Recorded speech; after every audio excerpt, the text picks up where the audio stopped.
ओम नमो भगवते वासुदेवाय। तृतीय स्कंद 31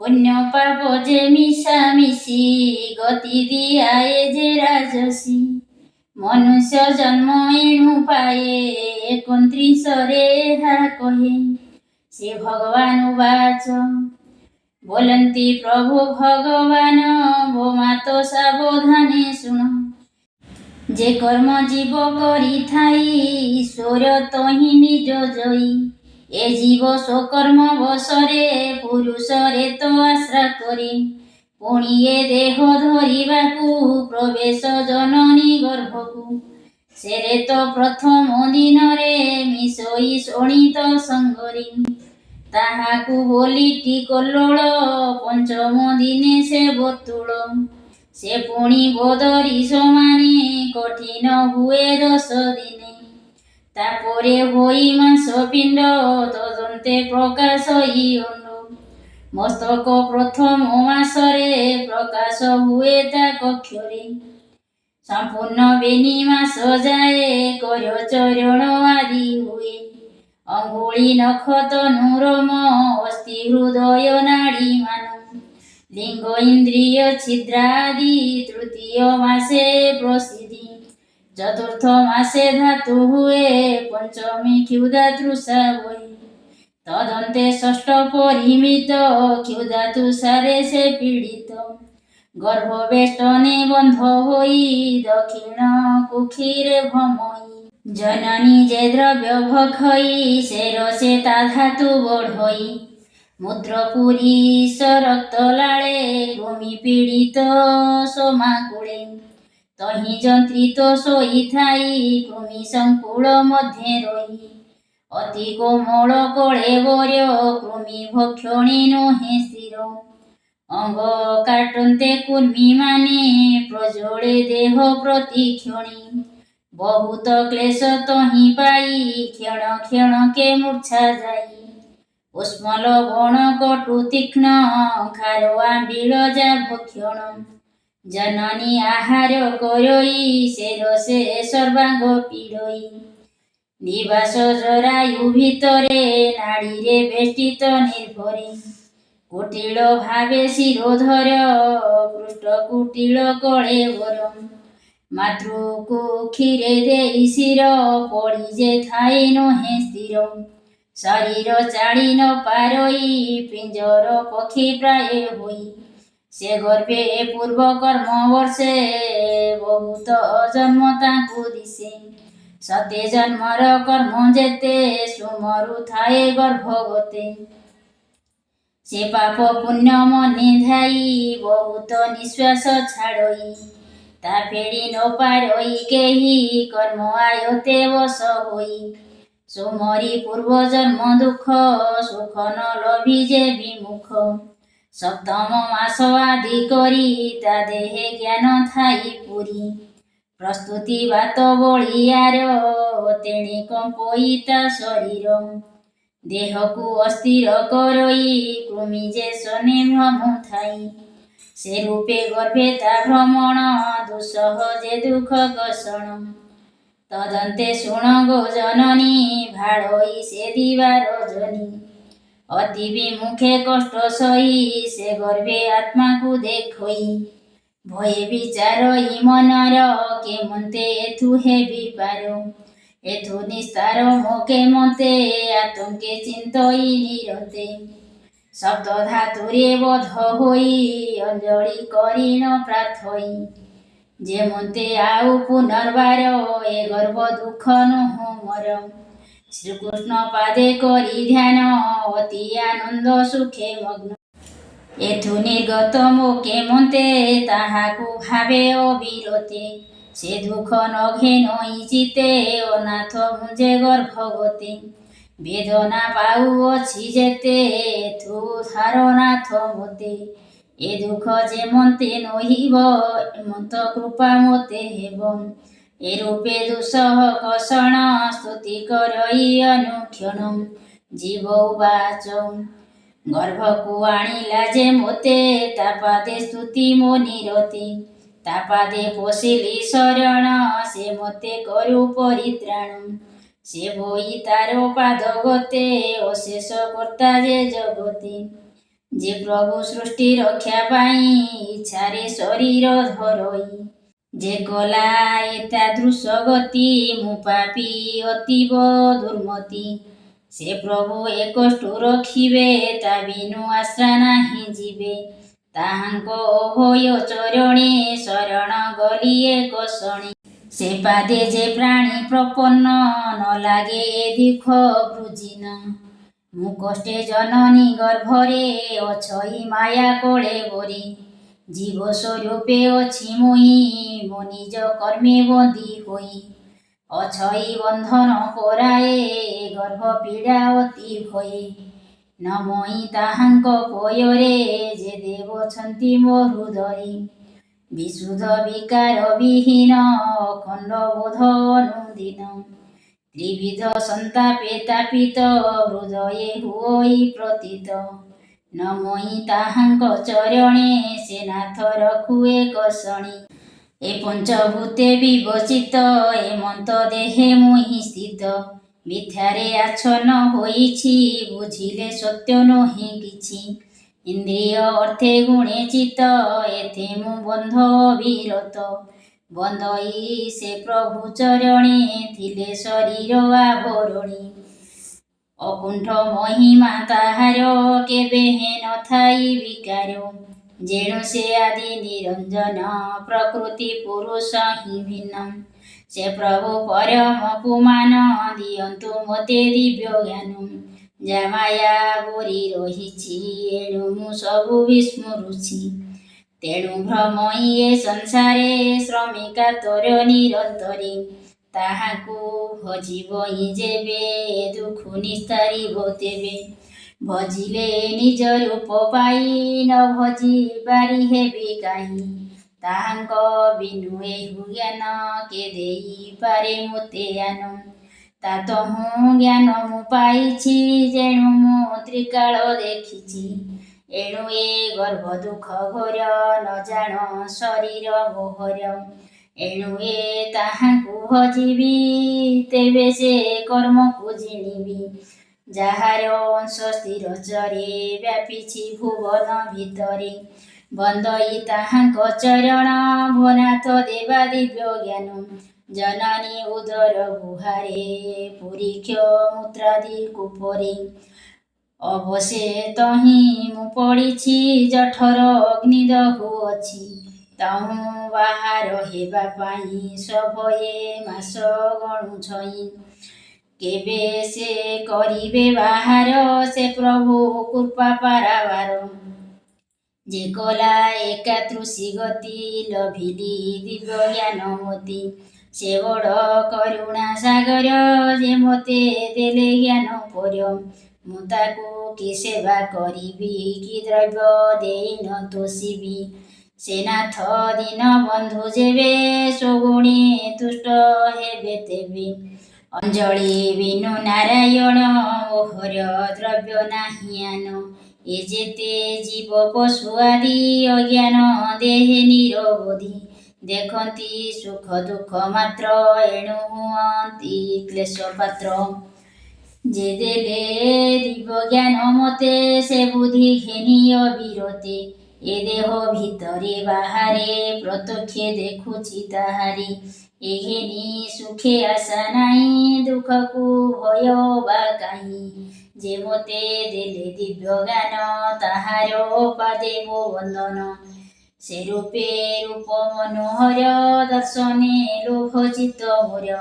ସେ ରୂପ ସୁଧା ଆପ୍ୟାୟନେ ତୃଷିତ ଲୋଚନେ ସଂଘନେ। କେବେ ହେ ନ ପାରଇ ଛାଡ଼ି ଆନନ୍ଦେ କ୍ଷୁଧା ନବେ ଉଡ଼ି। ମୁଁ ଦୁଃଖେ ବଞ୍ଚିବି ଗର୍ଭରେ କେବେ ହେ ନ ଯିବି ବାହାରେ। ସଂସାର ଅନ୍ଧକୂପ ଅତି ତହିଁକି ଯେ ଯିବେ ଗମନ୍ତି। ତୋ ମାୟା ଘୋଟଇ ତାହାକୁ ସେ ସତ୍ୟ ମଣଇ ମିଥ୍ୟାକୁ। ପଡ଼ଇ ସଂସାର ଚକ୍ରରେ ପୁତ୍ର କଳତ୍ର ମାୟା ଘୋରେ। ଏଣୁ ବାହାରେ ମୁଁ ନ ଯାଇ ଏ ଗର୍ଭ ମୁଖ୍ୟ ସାଧି ହୋଇ ବ୍ୟାକୁଳ ନୁହିଁ ଏ ଗର୍ଭରେ ସହିବି ଦୁଃଖ ମହାଘୋର ଆତ୍ମାକୁ ତାରିବି ଏଠାରେ ମନ ନିବେଶି ଆତ୍ମା ଠାରେ ସାରଥି ବୁଦ୍ଧି ବିବେକକୁ କରିନ ତାରିବି ଆତ୍ମାକୁ ଗର୍ଭନିବାସ ଦୁଃଖ ଆର ଯେତେକ ନୁହିଁବ ମୋହର ବିଷ୍ଣୁର ଚରଣୀ ପଶିବି ଅଶେଷ ଗର୍ଭେ ମୁଁ ନ ଯିବି କହନ୍ତି କପିଳ ଗୋସାଇଁ ସେ ଦେବ ହୂତି ମୁଖ ଚାହିଁ କପିଳ ଉବାଚ ଏମନ୍ତ ନାନା ସ୍ତୁତି କରି ଗର୍ଭଜାତ ନା ଦୁଃଖ ଡରି କେବେ ହେଁ ନୁହେଁ ତା ଉଶ୍ୱାସ ଦୁଃଖେ ପୀଡ଼ିତ 10 ମାସ ଏମନ୍ତ ଦୁଃଖ ଅବଶେଷେ ଶରୀରୁ ସମୀର ପ୍ରକାଶେ ତାହାକୁ ପ୍ରସବ ମାରୁତ ପ୍ରେରଣ କରଇ ବହୁତ ତକ୍ଷଣେ ଅଧମୁଖ କରି ପକାଇ ଯୋନି ଦ୍ୱାର ଭରି ଭିତରୁ ପବନ ପେଲାଇ ବହୁତ କ୍ଲେଶ ତହିଁ ପାଇ ଅତି ସଂକୀର୍ଣ୍ଣ ଭଗଦ୍ୱାର କଷ୍ଟରେ ହୁଇ ବାହାର ସ୍ତମ୍ଭିତେ ଶ୍ୱାସ ନିରୋଧଇ ସେ ଗର୍ଭ ଜ୍ଞାନ ପାର୍ଶ୍ୱ ଅଜ୍ଞାନେ ପଡ଼ଇ ଭୂମିରେ ରକ୍ତ ଜର୍ଜର କଳେବରେ କୁର୍ମୀର ପ୍ରାୟ ଚେଷ୍ଟା କରେ ରୋଦନ କରଇ କାତରେ ଲଭଇ ବିପରୀତ ଗତି ସେ ଜ୍ଞାନ ଆଉ ନ ସ୍ମରନ୍ତି ପାଳନ୍ତି ଜ୍ଞାନ୍ତି ବନ୍ଧୁଗଣେ ତା ଅଭିମତ କେହୁ ଜାଣେ କ୍ଷୁଧାରେ ତକ୍ଷଣେ ରୋଦଇ ତା କେହି ବୁଝି ନ ପାରଇ ବୋଲନ୍ତି ପେଟ ବଥାଇଲା ଏଣୁ ଏ ବ୍ୟାକୁଳେ ରୋଦିଲା ମୁଖେ ନ ଦିଅନ୍ତି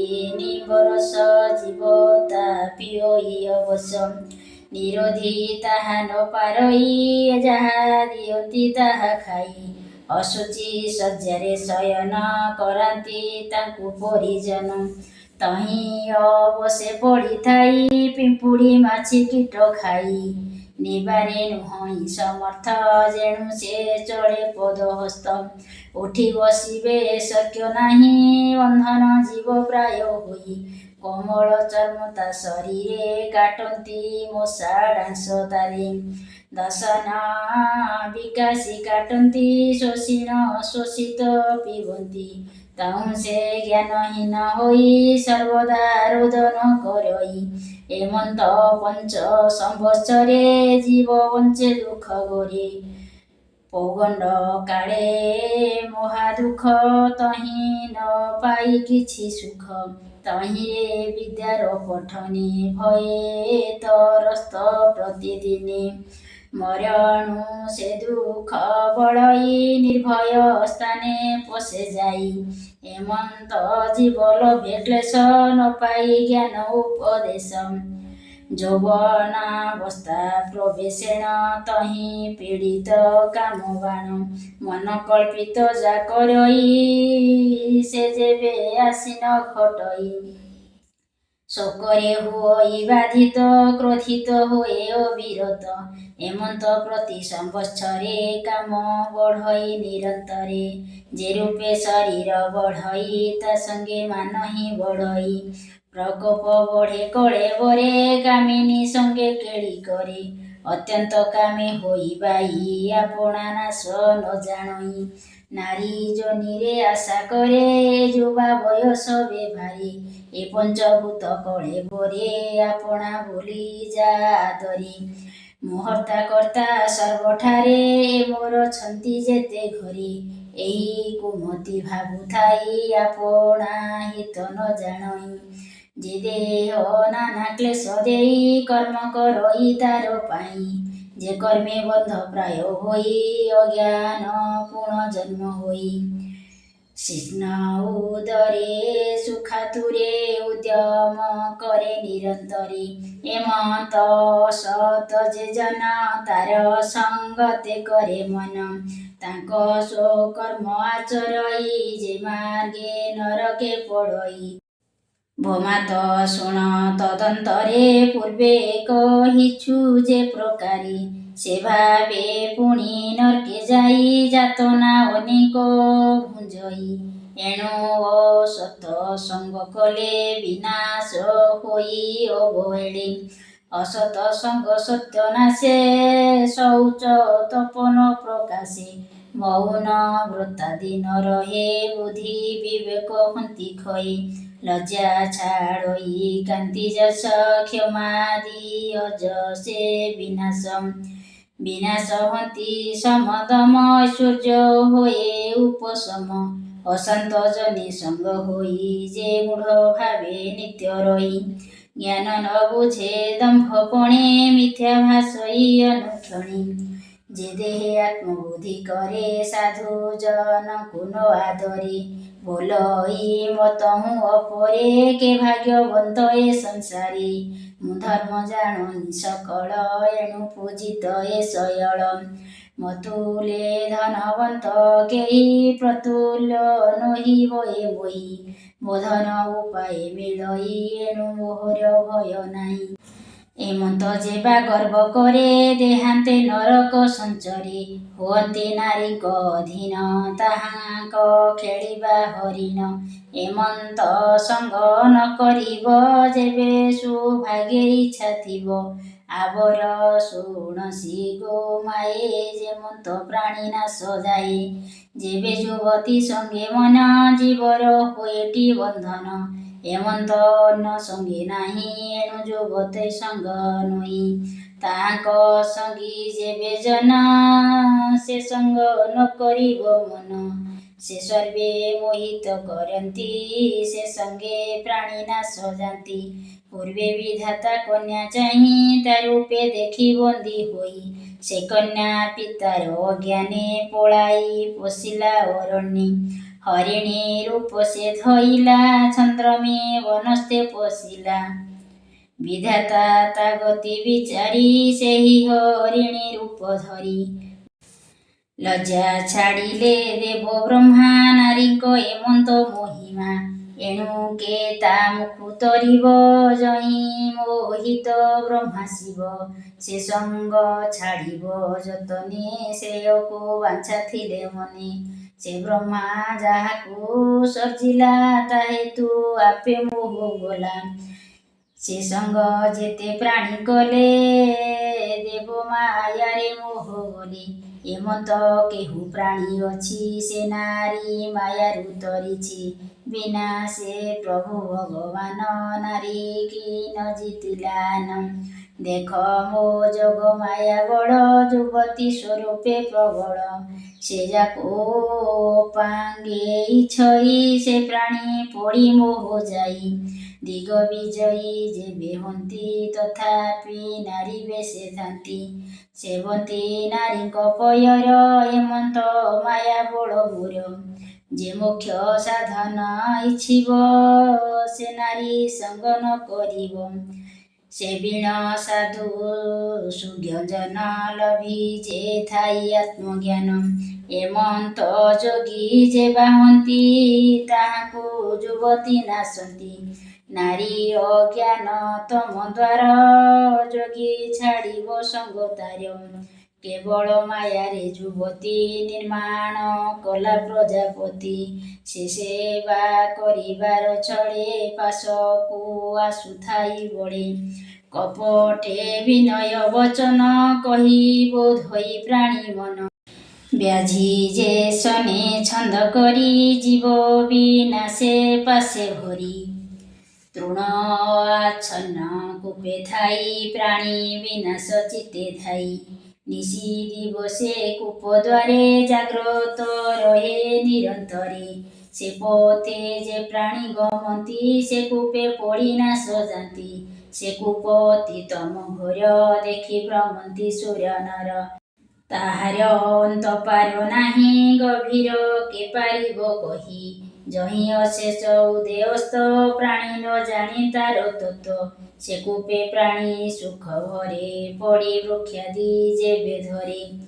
ସେ ସର୍ବେ ଉପୁଡ଼ି ପଡ଼ନ୍ତି ସେ କୂପେ ପଡ଼ି ନ ବର୍ତ୍ତନ୍ତି। ବୃକ୍ଷାଦି ଉପଲକ୍ଷ୍ୟ ଯେତେ ଧର୍ମାଦି ପୁଣ୍ୟ ଏ ସମସ୍ତେ। ସେ କୂପ ପୁଣ୍ୟ ବିନାଶିନୀ ନିର୍ମିତ କଲେ ପଦ୍ମଜନୀ। ସେ ଜ୍ଞାନ ମାର୍ଗେ ଆଚ୍ଛାଦଇ ଅଜ୍ଞାନୀ ଜନେ ସୁଖମୟୀ। ସେ ସଙ୍ଗେ ପୁଣ୍ୟ କର୍ମ କଲେ ସକଳ ନାଶ ଜାନ୍ତି ଭଲେ। ଏଣୁ ସେ କୂପ ମାର୍ଗ ଗତେ ଜ୍ଞାନୀ ନ ଗମେ ଭୟ ଚିତେ। ଦୁର୍ଗମ ଦ୍ୱାର କୂପ କହି ତୃଣ ଆଚ୍ଛନ୍ନ ଲୋମ ଯେଇ। ଯେବେ ଅଜ୍ଞାନେ ଭ୍ରମେ ଜୀବ ତା ମୃତ୍ୟୁ ପ୍ରାୟକ ଭାବିବ। ମୋ ମାୟା ନାରୀ ରୂପ ହୋଇ ପୁରୁଷ ପ୍ରାଣ ବିନାଶଇ। ତାହାଙ୍କୁ ବୋଲେ ମୋ ଯୁବତୀ ଦାସୀରେ ଗୃହ ଧର୍ମ ଦିଅନ୍ତି। ତାର ସୋ ବସେ ଦିନ ହରେ ପ୍ରାଣ ଅଧିକ ପ୍ରିୟ କରେ। ଧନ ଜୀବନ ଆଦି ଯେତେ ସମର୍ପିଥାଇ ସ୍ନେହ ଚିତେ। ଗୁରୁଜନଙ୍କୁ ମାୟା କରେ ତାର ବିଶ୍ୱାସେ ଦିନ ହରେ। ସେବକ ଜନ ପ୍ରାୟ ହୋଇ ନିତ୍ୟ ସେ ବହି ଦୁଃଖ ସହି। ଏ ଜୀବ ପ୍ରାଣ ଅନ୍ତ କାଳେ ତା ରୂପ ଧ୍ୟାନେ ସୁନିଶ୍ଚଳେ। ସେ ନାରୀ ସ୍ୱରୂପ ଧରଇ ପୁରୁଷ ଅଙ୍ଗ ପ୍ରତ୍ୟଜଇ। ସେ ମାୟା ରୂପ ହୋଏ ପତି ଗୃହ ତନୟ ସୁତା ନାତି। ତାଙ୍କ ସ୍ନେହ ବଶ ହୋଇ ସେ ମୃତ୍ୟୁ ବୋଲି ନ ଜାଣଇ। ଯେ ଶନି ବ୍ୟାଧି ଗୀତ ଗାଇ ମୃଗତା ଶୁଣି ତୋଷ ହୋଇ। ଗୀତରେ ଦେଇଥାଇ ମନ ନ ଜାଣେ ଆତ୍ମା ବିନାଶନ। ଏ ଜୀବ ରୂପ କଳେ ବର କର୍ମ କରଇ ନିରନ୍ତର। ଲୋକରୁ ଅନ୍ୟ ଲୋକ ଯାଇ ସଞ୍ଚିତ କର୍ମ ସେ ଭୁଞ୍ଜଇ। ସେ କର୍ମ ବଶେ ଗତାଗତ କର୍ମ କରଇ ଅବିରତ। କର୍ମର ସମାପତି ନାହିଁ ଯେଣୁ ତା ସନ୍ତତ କରଇ। ଯେ ସୁକୁମ ଲିଙ୍ଗ କଳେ ବର ସେଇଟି ଉପାଧି ଜୀବର। ସ୍ଥୂଳ ଶରୀର ଭୋଗ ସ୍ଥାନ ସେ ପଞ୍ଚଭୂତେ ସୁଘଟନ। ଏବେ ନିକଳେ ବର ଯେବେ କାର୍ଯ୍ୟକୁ କ୍ଷମ ଏ ନୋହିବେ। ଜୀବର ଏହିଟି ମରଣ ଜନ୍ମଟି ଦେହ ଦର୍ଶନ। ଏହାକୁ ବୋଲି ମୃତ୍ୟୁ ଜନ୍ମ ମାୟା କରିଛି ଏତେ ଭ୍ରମ। ଏଥକୁ ଦୃଷ୍ଟାନ୍ତଟି ଦେବା ଜନ୍ମ ମରଣ ବୁଝାଇବା। ନେତ୍ର ଗୋଲକ ଯେତେବେଳେ ବ୍ୟାଧିରେ ପୀଡ଼ିତ ଆକୁଳେ। ଦେଖିତେ ସମର୍ଥ ନୁହଇ ଚକ୍ଷୁହିଁ ଅଯୋଗ୍ୟ ହୁଅଇ। ସ୍ଥାନ ଇନ୍ଦ୍ରିୟ ଯେବେ ଦୁଇ ଦେଖିବେ ସମର୍ଥ ନୁହଇ। ଏଠାରେ ଦ୍ରଷ୍ଟା ରୂପ ଜୀବ କେମନ୍ତେ ରୂପ ସେ ଦେଖିବ। ଏହି ପ୍ରକାରେ ସ୍ଥୂଳ ଦେହେ କର୍ମ ଯୋଗ୍ୟତା ଯେବେ ନୁହେଁ। ତେବେ ସେ ଲିଙ୍ଗ କଳେ ବର କରି ନ ପାରଇ ବ୍ୟାପାର। ଏହିଟି ଜୀବର ମରଣ ସେ ଜୀବ ଜନ୍ମ ମୃତ୍ୟୁହୀନ। ଯେବେ ତା ଜନ୍ମ ମୃତ୍ୟୁ ନାହିଁ ଏବେ ନି ଭୟ ଆଉ କାହିଁ। ମୃତ୍ୟୁକୁ ଭୟ ନ କରିବ ଜୀବା ବ୍ୟାପାର ଛାଡ଼ିବ। ଏମନ୍ତ ଜୀବ ଗତି ଜାଣି ଛାଡ଼ିବ ସବୁ ସଙ୍ଗ ପୁଣି। ଗୋବିନ୍ଦ ପାଦେ ଦେଇ ଚିତ୍ତ ଯେ ପ୍ରାଣୀ ଥିବ ବିରତ। ମାୟା ବନ୍ଧନେ ନ ପଡ଼ିବ ତେବେ ସେ ମୁକ୍ତି ଲଭିବ। ବୈରାଗ୍ୟ ଯୋଗାଭ୍ୟାସ କରି ବୁଦ୍ଧି ବିବେକ ସୁବିଚାରି। ମାୟାର ଚିତ୍ତ ଏ ସଂସାରେ ସ୍ନେହ ଛାଡ଼ିବ କଳେ ବରେ। କେବଳ ଶରୀର ରଖିବ ଅଧିକ ଦ୍ରବ୍ୟ ପ୍ରତ୍ୟଜିବ। ହରି ଚରଣେ କରି ଧ୍ୟାନ ପାଇବ ତହିଁ ତତ୍ତ୍ୱଜ୍ଞାନ। ଏମନ୍ତ କହି ନାରାୟଣ ବନ୍ଦିଲେ ଜନନୀ ଚରଣ। ସେ ହରି ଚରଣ ପଙ୍କଜ ସୁଜନ ଜନ ନିତ୍ୟ ଭଜ। ତୃତୀୟ ସ୍କନ୍ଧେ ଭାଗବତ କପିଳ ଯୋଗ ବିଧି ଖ୍ୟାତ। ହରି କହିଲେ ଜୀବ ଗତି ଶୁଣି ତରିବେ ମୂଢ଼ମତି। ଭଣଇ ଜଗନ୍ନାଥ ଦାସ ସାଧୁଙ୍କ ହିତେ ପ୍ରକାଶ। ଇତି ଶ୍ରୀମଦ୍ଭାଗବତେ ମହାପୁରାଣେ ପାରମହଂସ ସଂହିତାୟା ତୃତୀୟ ସ୍କନ୍ଧେ କପିଳ ଦେବହୂତି ସମ୍ବାଦେ ଜୀବଗତି ବର୍ଣ୍ଣନ ନାମ 31ୋऽଧ୍ୟାୟ।